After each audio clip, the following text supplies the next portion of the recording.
venho à tribuna, como orador inscrito, para falar de um assunto que alguns tentam fazer da grande notícia nesse começo de semana. Me refiro a essa tentativa de turbinar a CPMI da Petrobras.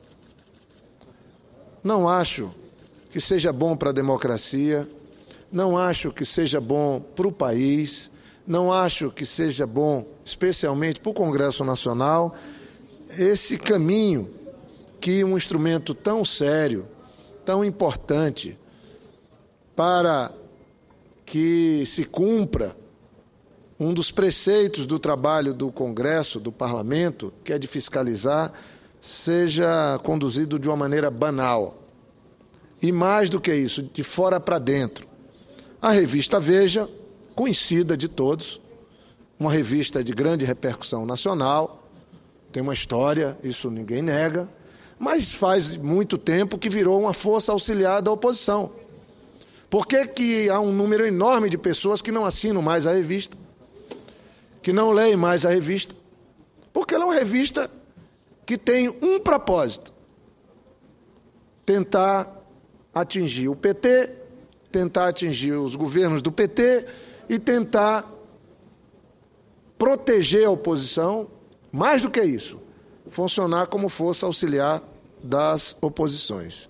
Eu venho à tribuna primeiro para renovar aqui a minha confiança no senador Vital do Rego e no relator da CPMI, o senador Zé Pimentel, nosso colega de bancada, que estão conduzindo, dentro do possível, dentro desse jogo político feito na intenção de atingir o governo através do desgaste, da sangria. Mais do que isso, uma tentativa de diminuir um dos maiores patrimônios do Brasil, que é a Petrobras. O senador Vital do Rego é um dos senadores que eu tenho muito orgulho da convivência, que honra essa casa, que cumpre o nosso regimento, que cumpre cada item do nosso Código de Ética. Hoje ele vai fazer um pronunciamento às 16 horas, eu quero estar aqui para partilhá-lo, mas faço questão de vir aqui e tratar desse assunto, porque entendo que na véspera da eleição, já estamos a menos de 2 meses do dia da eleição, não é possível que forças externas ao processo eleitoral tentem sair em socorro à oposição, que enfrenta problema para afirmar suas candidaturas, como a gente está vendo, nessa farsa de tentar transformar algo que é corriqueiro dentro das casas legislativas no Brasil inteiro, nos tribunais, em um escândalo. Eu queria, senhor presidente, fazer a leitura para que não achem que é apenas a opinião de alguém do PT, que é a opinião de alguém que quer acobertar algo. Eu quero fazer a leitura, já que é uma matéria que vem da imprensa, de um órgão da imprensa. Eu não sou daqueles que tenham qualquer ação raivosa contra a revista Veja, ao contrário. Eu vi agora no maior evento cultural, literário do país, e um dos maiores do mundo, em Paraty, muitas palestras de jornalistas falando que não existe jornalismo sem opinião, sem lado. Isso são os maiores especialistas em jornalismo do mundo. E ele fala que o ideal é que o veículo de comunicação assuma o seu lado e faça o jornalismo. Quem vai ler sabe que aquele jornalismo feito ali tenta pôr as notícias, mas aquele jornal tem a sua linha editorial favorável a determinada posição política partidária. Lamentavelmente, no Brasil, a gente não experimenta isso. É uma coisa nebulosa, é uma espécie de uma hipocrisia que a gente vive. E eu acho isso ruim, muito ruim.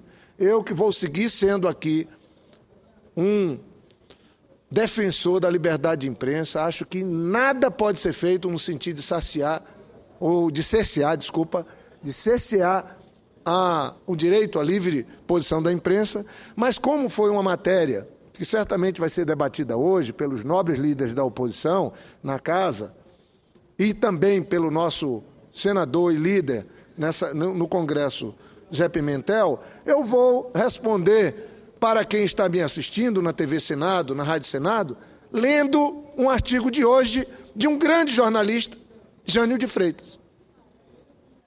O Jânio de Freitas é um dos mestres do jornalismo brasileiro. Ele escreve na Folha de São Paulo, é respeitado por seus colegas. E é o jornalismo que eu gosto, porque para o Jânio de Freitas, o pau que dá em Chico dá em Francisco, ou o pau que dá em Francisco dá em Chico. Ele não mede consequências se é governo, se é oposição, ele procura fazer jornalismo. E é um mestre do jornalismo. É um mestre do jornalismo.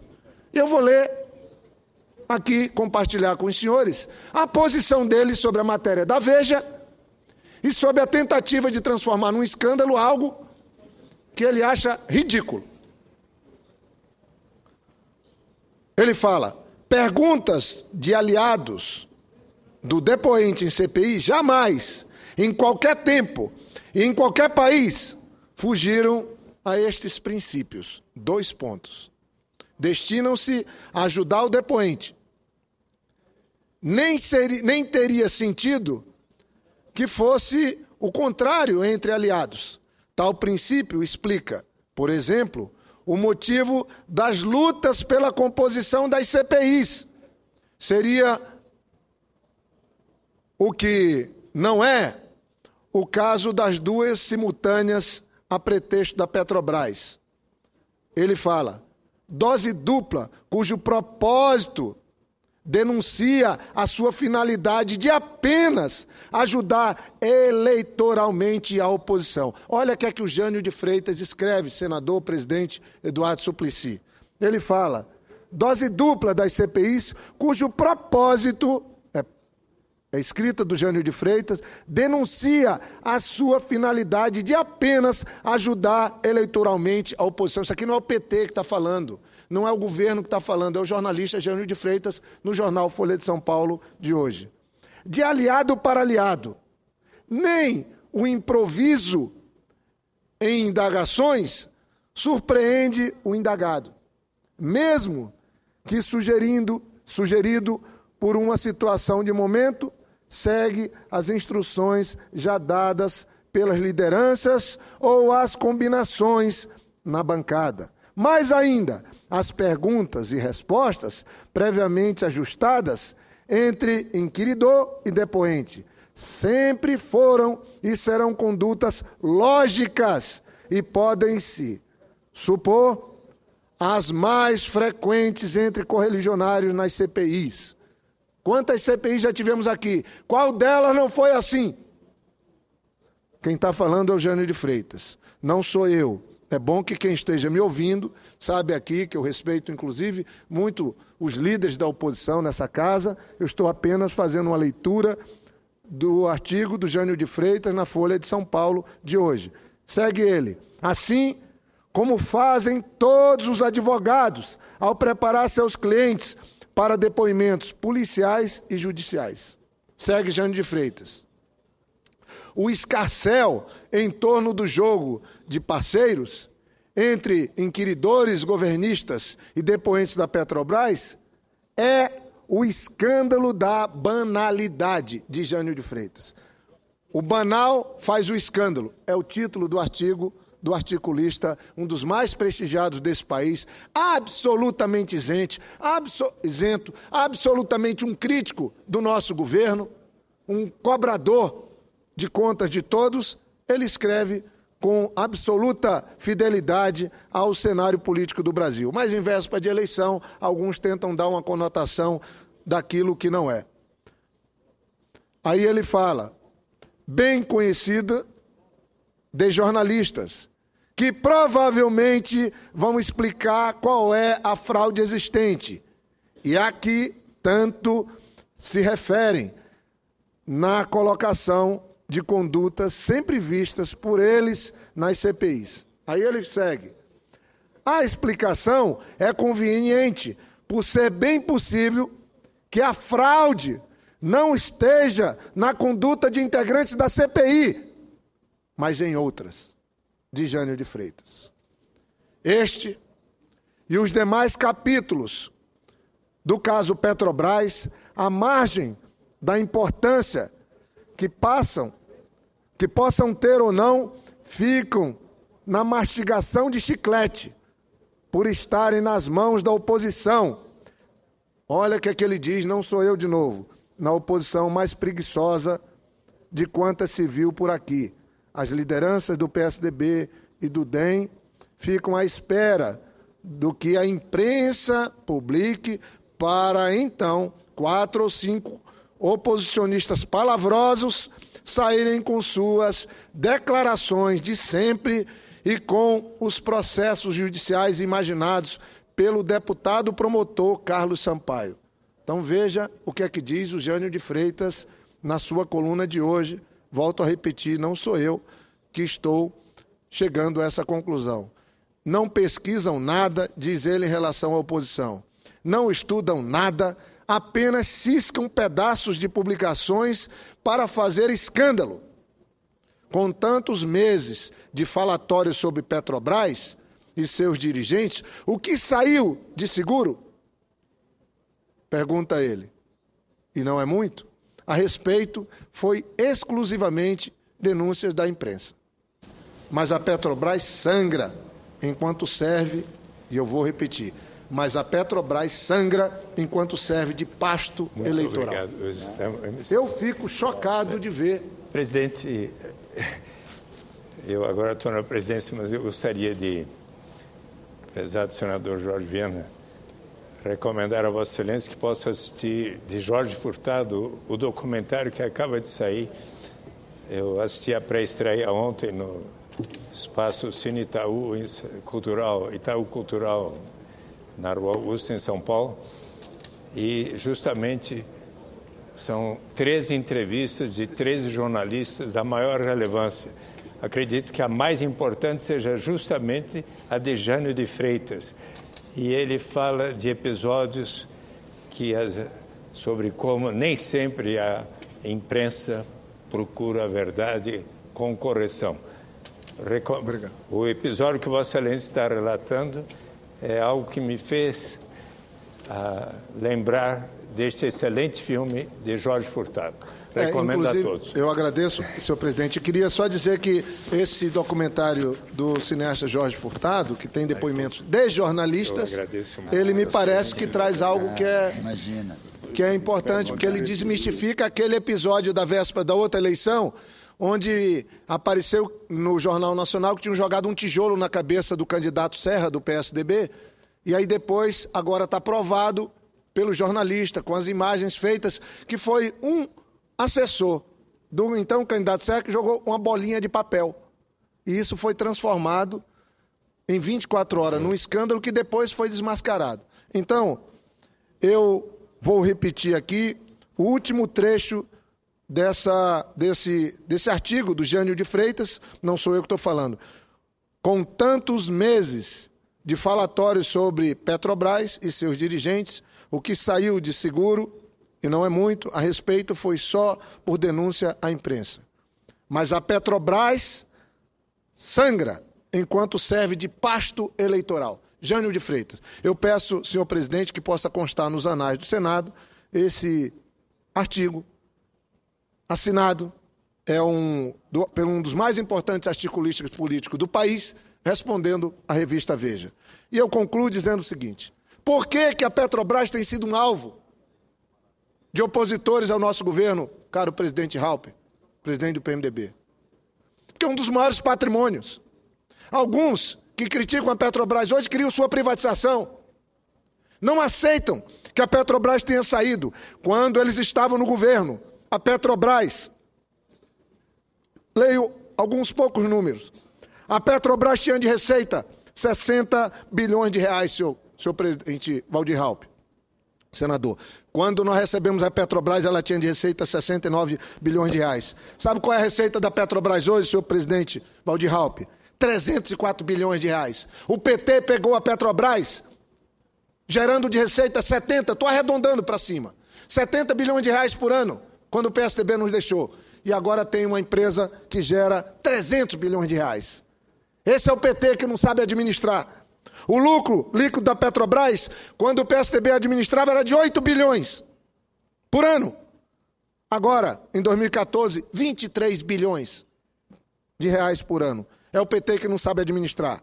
Os investimentos da Petrobras, vejam, 18 bilhões por ano. Agora são 100 bilhões por ano. 100 bilhões. Essa é a mudança que a Petrobras experimentou. O valor da Petrobras era de 15 bilhões de dólares quando nós recebemos. Agora passa dos 150 bilhões de dólares. Já teve, inclusive, acima dos 240, porque é uma empresa de capital que tem parte do seu capital aberto. A produção de barris era de 1,5 bilhão. Agora chega a 2,5 bilhões de barris. 500 mil barris diários do pré-sal, que vai salvar as prefeituras, que vai fazer o Brasil se encontrar com um legado importante, que é de a gente fazer a grande transformação na educação. São esses números, são esses dados, senhor presidente. Tinha 40 mil empregados, agora tem 85 mil. Eu não tenho dúvidas de que o Brasil tem que aprender a lidar com véspera de eleição. Aqui mesmo, algumas matérias não podem entrar em véspera de eleição para atender interesses de quem está buscando voto. Senão isso diminui o prestígio, desmoraliza o Congresso. Temas como esse não podem ser usados. Jânio de Freitas diz, a Petrobras, está aqui, Jânio de Freitas, quem não quiser não respeite. Ele diz, mas a Petrobras sangra enquanto serve de pasto eleitoral. Pasto. A Petrobras é um dos maiores patrimônios desse país. Não pode ser pasto eleitoral de ninguém, nem do PT, nem do PSDB, muito menos da imprensa. Eu, se puder, senhor presidente, já encerrei, mas pelo menos em respeito aos colegas. Fique à vontade, Vossa Excelência. Se eu pudesse ouvir pelo menos um minuto cada um colega. Vossa Excelência já usou 28 minutos, mas porque começou a marcar quando já tinha 18 de Vossa Excelência falando. Mas nada disso, Vossa Excelência pode usar até 40 minutos, 50 minutos, que está bonito a oratória de Vossa Excelência, eu estou com muito prazer aqui lhe assistindo. Fique à vontade. Senador Valdir Raupp, pessoal, já concluí, mas em respeito a Vossa Excelência, queria ouvir e depois o meu caro colega, senador Ciro. Só para dizer, senador Jorge Viana, que da mesma forma que falam da Petrobras, que é uma grande empresa brasileira e nós temos orgulho dela, e eu não tenho nenhuma dúvida que até 2020 a Petrobras vai estar produzindo o dobro do petróleo que produz hoje. Essas são as previsões.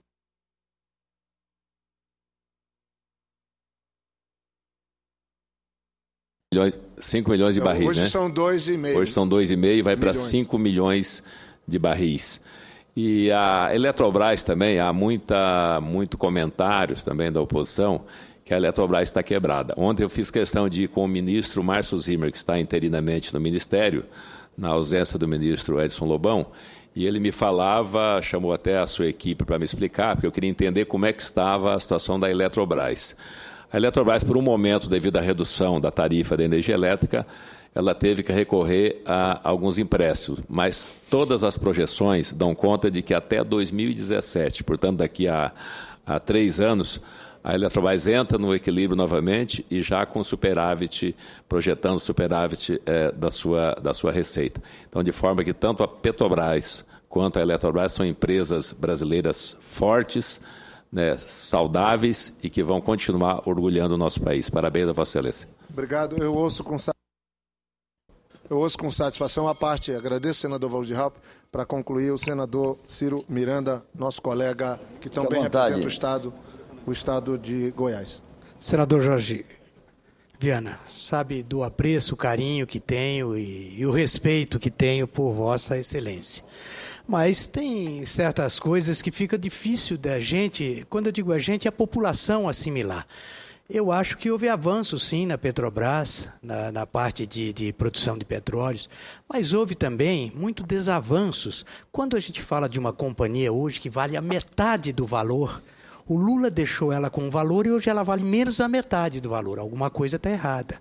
Será que é uma peça de ficção, tudo isso que a imprensa tem trazido, que levou a uma CPI, agora a CPI da CPI? Será que a imprensa está fazendo isso, é uma ilação?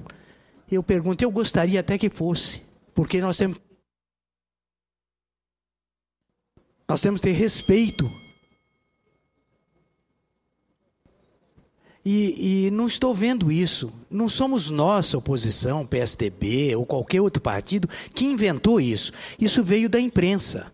Isso foi sindicâncias feitas. Eu gostaria que nada disso tivesse acontecido, senador Jorge. Gostaria que nada disso. E sei que em todos os partidos tem as laranjas podres, mas tem muita coisa podre nesse negócio. Não é possível. Só se isso for uma peça aí de Janete Claire, de Dias Gomes, alguma coisa assim. Porque será que é tão fantasioso assim, tudo isso que estão nos apresentando?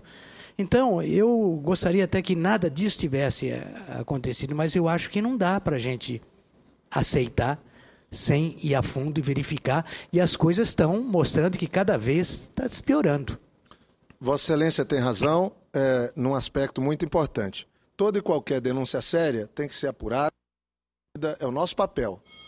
Agora, fundamental, não dá para, na véspera da eleição, nós embarcarmos também em canoas furadas.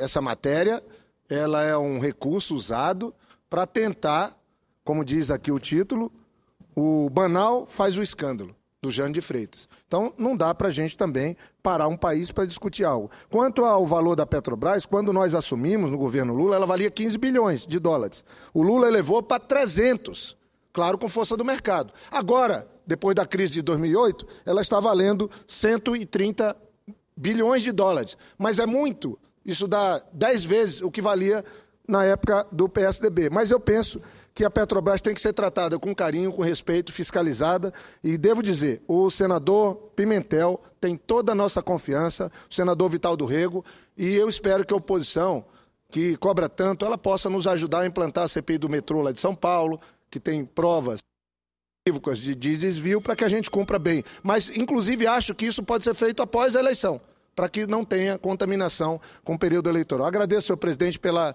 benevolência de Vossa Excelência e a parte dos colegas.